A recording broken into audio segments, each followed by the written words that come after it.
magandang umaga, magandang araw, o magandang hapon ba sa ating mga taga-Pasay, no? So, I'm so glad to be able to participate kahit na virtual lang, no? Thank you to Nat for inviting me to give a message sa inyong completion ng inyong Start Now. So, again, congratulations to all of you, and I'm so glad that we will finally have a chapter in Pasay Steak. Since I started in the academy more than 2 years ago, uh, I realized na we are already existing in 80 or so percent, no? Covering all the states and districts in the Philippines, except for a few. And one of the few is Pasay Steak. Kaya nag-usap kami ni Nat na we need to immediately talk to President Borella and give him a background on the academy and our intention to help create a chapter there. Kasi alam namin, matagal na kayo nag-SGMB, and we hope that we can continue supporting or provide support doon sa mga graduates ng SGMB and even grow yung network of entrepreneurs dito sa Pasay State, no, para mapabilang din kayo doon sa nationwide and even a global network of entrepreneurs of the academy. So the academy started in 1999. I believe I was serving as a bishop at the time sa Pasay State. Yun yung stint ko, and started by Stephen Betty Gibson sa Cebu, no? But now it has flourished to 14 other countries, no? Yung latest natin yung Ghana, Africa, and Nigeria, no? And as we can see, it's now giving access to 80-85% of the membership to entrepreneurship education, and very importantly yung support that goes after your training. So our journey as businessmen and women is colorful and also a very rewarding one, no? So after leaving Pasay Steak in 2006, the church appointed me to be the regional manager for the whole of Mindanao at that time. And I worked there until 2014. No, noong 2014 hanggang 2018, I managed an outsourcing company. So I left church employment and managed this growing business. And we were able to expand in Davao and also to Bacolod, no, where we built another facility. And after that growth, para sa akin, I experienced a lot of personal growth in that managing that business, learned about the outsourcing industry. I started my own business, pero iba, industrial cleaning equipment or industrial supplies and industrial equipment, specializing sa cleaning equipment. And that business is still ongoing right now. The name is BEMX Enterprises, and we supply hotels and plants, no, offices with cleaning equipment. And one of my larger clients is actually the church, no, yung Urdaneta and Alabang Temple. All of their cleaning equipment is coming from me, yung brand na the brand that I represent. So, and kaya nakita ko, no, medyo maraming challenges, no, lalo na sa simula, and habang lumalaki, iba na naman yung challenges. Pero ang kagandahan, yung growth natin continuous, no? And very fulfilling pag nakakapagbigay ka ng trabaho sa iba, natutulungan natin yung customer natin na masolve yung mga problema nila, or masatisfy sila, nakikita natin na natutuwa sila doon sa service or product na pinaprovide natin.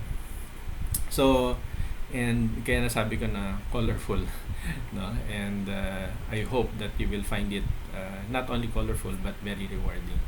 So today is the beginning for many of you, whether you are starting your business or already have a business, pero because of the things that you learned, the rules of thumb, yung mga na-share sa inyo during the Start Now training, or even sa na-enhance kami kung galing na kayo sa SGMB, yung mga natutuhan natin, magbibigay ng ibang pananaw para sa atin sa mga negosyo natin. Yun ang na-experience namin sa mga sumasali sa Start Now, na may negosyo na nakikita nila sa ibang ilaw, sa ibang pananaw yung kanilang mga negosyo na nakakatulong para maitama yung mga dapat itama at ma-accelerate o mapagpatuloy yung kanilang paglago ng kanilang negosyo. So, sa aking message para sa inyong completion ceremony, I just want to emphasize three things. Okay? So, una-una, yung continuous learning and growth. Napaka-importante para sa isang negosyante, yung patuloy tayong open, nagre-reflect tayo sa mga na-experience, sa obserbahan natin, sa negosyo, sa customer, at nagbabasa tayo, nag-aaral tayo, nag-attend tayo ng mga seminars, webinars, kasi hindi natin alam lahat. No? Ang dami nating matututuhan kapag tayo nakikinig sa experiences ng iba at nag-attend tayo ng mga makabagong paraan para paano natin magagamit yon sa negosyo natin. So kayo, binigyan kayo ni Nat nung badges, no? So I'm sure natanggap niyo lahat yan, no? So ito, dapat lahat kayo meron. Kung hindi kayo binigyan ni Nat, singilin niyo siya. So may badges, no, na dapat kayong i-fulfill. Itong mga badges na to, parang goals sila, no? Well, they're basically goals for you na makakatulong habang na-achieve nyo yun, nagiging part sila ng sistema ninyo, nagiging part na sila ng makakasanayan ninyo bukod sa pananaw, no, paano kayo mag-isip, mga skills, no, paano nyo maipa-increase yung benta ninyo, no, magiging magiging way of life nyo habang isinasabuhay nyo yung badges na yon. So kaya importante na you apply those things over a period of time, at ang magiging end result nun ay mahihiwalay nyo yung sarili nyo sa business nyo, mabayaran nyo yung sarili nyo ng sweldo, at least minimum wage kung nasa start now stage pa kayo. And then, kapag nagawa nyo na yan, magiging qualified kayo dun sa susunod, no? Yung grow now. At may iba na namang set of mindset, skills, at business principles na pag-uusapan tayo dun. At iba na naman yung magiging end goal natin doon. So, pero hindi lang yan, no? Marami tayong kailangang pag-aralan, no? Kaya dapat nag-attend kayo ng mga seminar katulad ng nabanggit ko kanina. At yung mga seminar na yon, hindi lang natitira sa utak natin, nagpo-produce sila ng action plan para sa atin na dapat nating ma-achieve over a certain period of time, whether yung in-attenda natin na seminar ay tungkol sa sales, marketing, or time management, na dapat may nakukuha tayo na nag-i-improve tayo. Mag-i-improve lang tayo kung ginagawa natin ng action plan yung ating mga natututuhan. So, second, yung customer focus. So, siguro narinig nyo na yung saying, you cannot please everyone, di ba? Pag yung negosyo natin, ang goal natin is lahat maging customer natin. Oo, maganda sa pandinig o pagtingin, pero magiging mahirap para sa inyo maging successful pag ganun tayo, lalo na with the limited resources that's available to us. So dahil kung limited resources natin, dapat ibigay natin yung resources na yon doon sa napaka-specific na customer that will really be satisfied with the solution that we are giving them, no? So halimbawa, nagbe-bake ka ng cake, may gusto matamis, may gusto hindi matamis, may gusto na sugar free yung ingredient, or ganito ang design. So ang hirap, no, kung gusto mo pakikinggan mo sila lahat, mahirapan kayo. So you have to pick kung sino yung customer ninyo, intindihin niyo ng mabuti kung anong hinahanap nila, at ma-address niyo kung ano yung mga needs and wants nila. Kapag naiintindihan niyo na sila ng mas mabuti, mas ma-anticipate natin yung mga pangailangan nila. So i-customize natin pati yung for that market, hindi naman for the person but for that market, yung ating produkto, pati yung services, yung pag-deliver mo ng cake, paano yung packaging, yung timing, anong oras nila gustong dinideliver. So lahat yun binabago natin, in-improve natin para ma-address yung pangailangan at expectations ng mga customers natin. So the clearer your understanding is with your customer, the more you understand them, the better for your business. Mas mag-accelerate kayo, you'll be more efficient in the use of your resources. So very important, customer focus.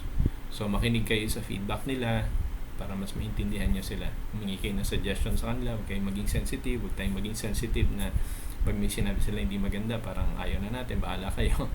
So, kung sila yung customer na importante sa inyo, then pakinggan nyo sila. So, yung last na gusto ko emphasize among the many others, no, but itong tatlo lang yung gusto kong i-share ngayon. Napaka-importante yung connection. Yung isang kaibigan ko, ang favorite quote niya, sabi niya, your network is your net worth. No, yung network nyo, yun ang magdadala ng yaman sa inyo.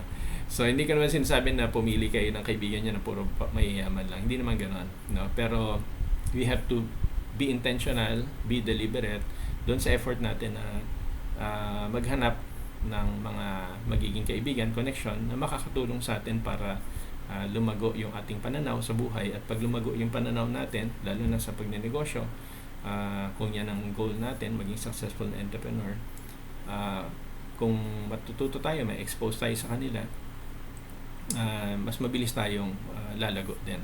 Dahil hindi lang sa natututo tayo sa naobserbahan natin sa kanila, sa mga naririnig natin sa kanila, sa experience nila, tayo ay natutulungan din magkaroon ng magandang supplier or kliyente, nabibigyan ka ng referral.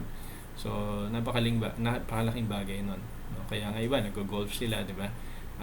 Mag-participate kayo sa exhibit, maraming libre dyan sa SMX, di ba? Pag may exhibit, wala namang bayad yung exhibit eh. Yung ibang seminar, pwedeng may bayad, pero yung pag-ikot-ikot niya sa exhibit, dami niyo makita, mga bagong equipment, bagong technology, mga pananaw ng mga tao, connection. So, that's very important.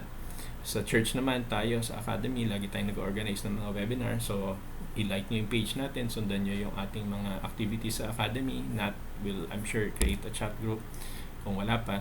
And then, he will pass on information there. In fact, in June, we will be having our week-long annual conference sa academy. So, there will be competitions, there will be seminars. So, we hope that you will take time, invest time para lumago yung inyong mga negosyo. Wala tayong pinaka-importanting dapat pagtrabahuan kung hindi yung sarili natin na ma-develop. The better development the better learnings we get, the better husbands and wives we will be, the better fathers we will be, the better leaders we will be in the church, the better businessmen and women we will become. And slowly and surely, as we use our talents and abilities to bless God's children, we will be able to fulfill yung mandate ng Panginoon. Nung binigay niya pa lang yung, in-establish pa lang yung church, no? Kay Joseph Smith, sabi niya, and Zion shall increase in beauty and holiness. So, habang nag-grow, nagde-develop tayo, ganun din ang mangyayari sa atin. We will be able to increase in beauty and holiness and use that to also increase the beauty and holiness of our families, of the church, and the community where we belong. So, brothers and sisters, congratulations. I'm so grateful to be able to share this with you. And I know that Jesus Christ lives, Heavenly Father, really is mindful of us. He is in the details of our lives. And the Holy Ghost is true. He will inspire us as we seek the things that the Lord would want us to seek. In the name of Jesus Christ, amen.